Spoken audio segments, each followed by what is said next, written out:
What we are about to cover represents one of the most significant breakdowns in ceasefire architecture that the modern history of this region has produced. Not because ceasefires have not collapsed before, they have. Not because the parties involved have not violated agreements before, they have. But because of the speed, because of the precision of the breakdown, and because of what the sequence of events in the last 24 hours reveals about the structural assumptions that produced the ceasefire in the first place. Assumptions that the operational record is now dismantling in real time with a thoroughness that no official statement has yet been willing to fully acknowledge. The ceasefire was announced. Trump posted that it was a big day for world peace. Iran was described as having agreed. The Strait of Hormuz was described as in the process of reopening. And then, within 24 hours of that announcement, tracking data showed oil tankers reversing course near the Musandam coast. Iranian state media confirmed that the strait had been closed again. The IRGC aerospace commander issued a statement that described the battlefield as preparing for a heavy response. A senior Iranian national security analyst posted publicly that only limited hours remain, that missiles are ready to launch, and that unless Israel is fully restrained in Lebanon, there will be no ceasefire and no negotiations. Subscribe to From Report right now and turn on notifications, because the analytical picture of what is actually happening here, why the ceasefire broke down in under a day, what Israel's Lebanon operations have to do with an agreement between the United States and Iran, and what it means that the White House is publicly insisting the strait is reopening while tankers are publicly reversing course. That picture is the one that no single official briefing is assembling accurately, and it is the one this analysis is built to deliver. The mechanism by which the Lebanon question destroyed the ceasefire framework in under 24 hours is the analytically critical element, and understanding it requires stepping back from the immediate news cycle to look at what Iran inserted into the ceasefire architecture during negotiations. What Iran negotiated was not a bilateral pause between itself and the United States. What Iran negotiated, and what the 10-point proposal submitted via Pakistan reflects, is a framework in which the ceasefire's continuation is explicitly tied to developments across what Iranian officials call the resistance axis: Lebanese Hezbollah, the Houthi forces in Yemen, Iranian-aligned factions in Iraq. These are not side conditions. They are, according to Iranian Parliament Speaker Ghalibaf, inseparable from any ceasefire agreement. He stated explicitly that Lebanon and the broader resistance axis cannot be separated from the terms. He stated explicitly that there was no room for denial or backtracking on commitments related to Lebanon. This is the architecture that the White House briefing described as Lebanon is not part of the ceasefire when asked about Israeli strikes. Two characterizations of the same agreement, directly contradicting each other, being stated simultaneously by the two parties to that agreement. That contradiction is not a communication problem. It is a structural problem. The ceasefire was negotiated between parties who understood its scope differently and who have now discovered that difference in the first 24 hours of implementation. Israel's military conducted what it described as its largest strikes against Hezbollah since beginning ground operations in Lebanon. This is not disputed. Al Jazeera reported at least 254 killed in a single day of strikes. The scale and timing of those operations, executed within the ceasefire window that Iran understood to cover Lebanese Hezbollah activity, produced the Iranian response with a speed and directness that suggests the response was not improvised. Iranian President Pezeshkian stated that continued Israeli operations in Lebanon constitute a blatant violation of the truce. He accused Tel Aviv of acting in deception and non-compliance. He said our hands remain on the trigger. He said Iran would not abandon its allies in Lebanon.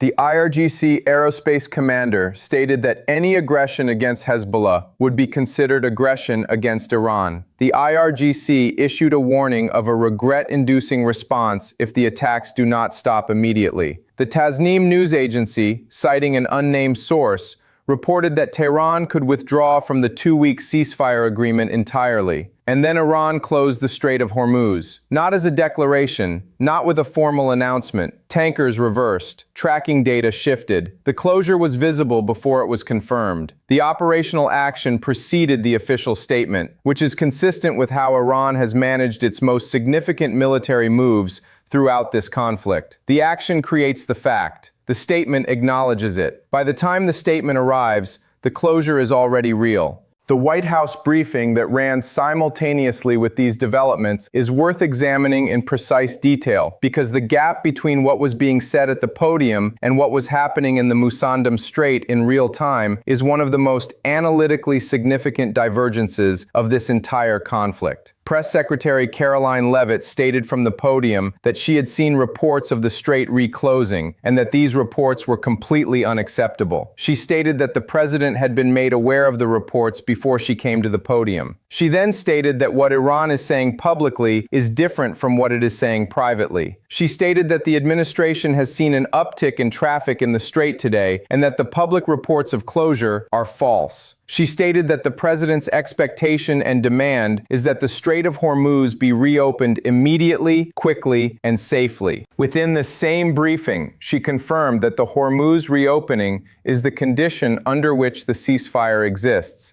stating directly that if the Iranians are not abiding by their terms, the president is not going to abide by ours. The logical architecture of that statement is precise. The ceasefire is conditioned on Hormuz reopening. Hormuz has not reopened. The ceasefire therefore rests on a condition that has not been met within 24 hours of its announcement.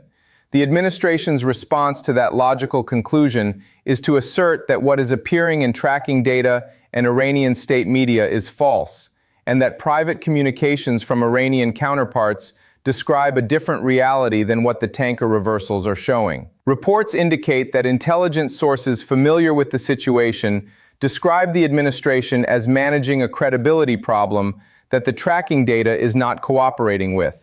The question that the vice president was asked directly at the briefing captures the strategic essence of where this conflict now stands. The question was this: how is the administration arguing that Iran does not have more economic leverage now than it did before the start of the war? The question was not answered. The press secretary pivoted to a characterization of what Iran had agreed to privately, but the question is analytically valid and does not require a press briefing answer to be addressed. Before this conflict began, Iran had zero legal authority to close the Strait of Hormuz, zero formal leverage over transit through an international waterway, and zero internationally recognized mechanism for charging ships to pass through a global commons. After 30 days of conflict and the production of a ceasefire framework that Iran's parliament is simultaneously legislating transit fees around, Iran has a factual record of having closed the strait, reopened it conditionally,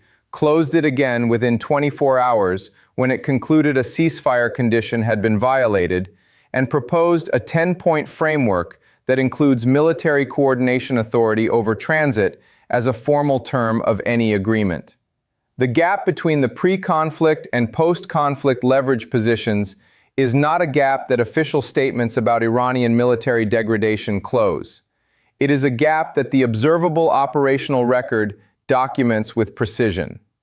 The Lebanon dimension of this breakdown is the one that exposes the fundamental structural tension that the ceasefire framework failed to resolve before it was announced. The United States and Iran negotiated a pause. Israel continued operations that Iran had explicitly linked to the ceasefire's continuation. The White House said Lebanon is not part of the ceasefire. Iran said Lebanon is inseparable from the ceasefire. Israel conducted its largest single-day Lebanon operation since beginning ground operations there. 254 people died, according to local media reports cited by Al Jazeera. Iran's foreign minister posted publicly that the world is witnessing massacres in Lebanon. The IRGC said any aggression against Hezbollah is aggression against Iran. The strait closed. The tankers reversed. If Lebanon is genuinely not part of the ceasefire, as Iran understands it, has already been violated in the first 24 hours by a party to the conflict, Israel, that is not technically party to the ceasefire agreement. That is an architecture designed to collapse. A bilateral pause that one side has linked to trilateral conditions is not a ceasefire. It is a countdown. And the timeline for that countdown was described precisely by the Iranian national security analyst who wrote that only limited hours remain. Reports indicate that senior regional analysts are describing the ceasefire not as a stable pause, but as a 24 to 48-hour negotiating window that has already entered its terminal phase by the time the official announcements were still being processed. The energy market implications of a strait that closes within 24 hours of a ceasefire designed to reopen it are not hypothetical. The crude price signal that took weeks to build from the conflict's opening does not reset and rebuild on the same timeline. Oil markets priced in a ceasefire. A strait closure 24 hours later reprices the market in the direction of the original disruption trajectory, with the additional volatility premium that comes from a demonstrated pattern of closure, reopening, closure within a single news cycle. Every shipping operator, every insurance underwriter, and every energy trader now has a documented data point showing that an Iranian ceasefire commitment on Hormuz has a demonstrated durability of under 24 hours when Israel conducts operations that Iran has linked to the agreement's continuation. That data point does not disappear when a statement is issued saying the public reports are false.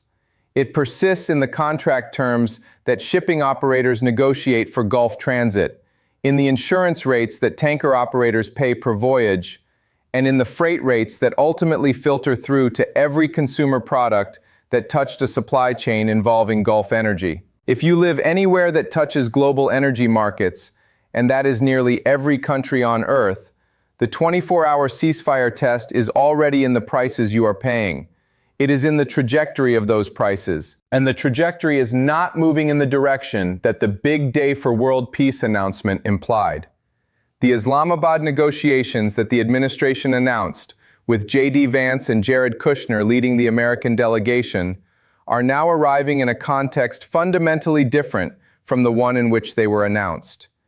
They were announced as the formalization of a ceasefire that had achieved its opening objective. They are now arriving in the context of a strait that has been closed again, an IRGC aerospace commander who has said the battlefield is preparing for a heavy response, an Israeli military operation in Lebanon that Iran has characterized as a blatant ceasefire violation, and a White House that is publicly maintaining that the private picture is different from what tracking data is showing. The negotiations may produce an agreement. The dynamics described here do not make that impossible. But the dynamics do make clear that the architecture being negotiated in Islamabad is more complex and more structurally fragile than the announcements that preceded it suggested. Here is where the picture stands based on what the observable record shows. The ceasefire was announced. Within 24 hours, tanker tracking data showed vessels reversing course near the Musandam coast as the Strait of Hormuz was closed again by Iranian action. The IRGC stated that missiles are ready to launch and that the battlefield is preparing for a heavy response to Israeli operations in Lebanon. Iran's president described Israeli-Lebanon strikes as blatant ceasefire violations and said Iran's hands remain on the trigger. The White House stated simultaneously that the strait is reopening and that public reports of closure are false. 254 people were reported killed in Israeli strikes on Lebanon in a single day. Iran's parliament is legislating transit fees for the strait, while the ceasefire is nominally in effect. J.D. Vance and Jared Kushner are traveling to Islamabad for negotiations, and the strait is closed. Subscribe to From Report and turn on notifications. When the Islamabad negotiations produce a document that addresses the Lebanon dimension Iran has tied to the ceasefire, the analysis will be here. When the energy market response to the demonstrated 24-hour durability of an Iranian Hormuz commitment produces the price movement that commodity analysts have been modeling, the analysis will be here. When the gap between what the White House is describing as the private picture and what tanker tracking data is showing as the operational picture closes in one direction or the other, the analysis will be here. Evidence first, analysis second. What it means for you, always.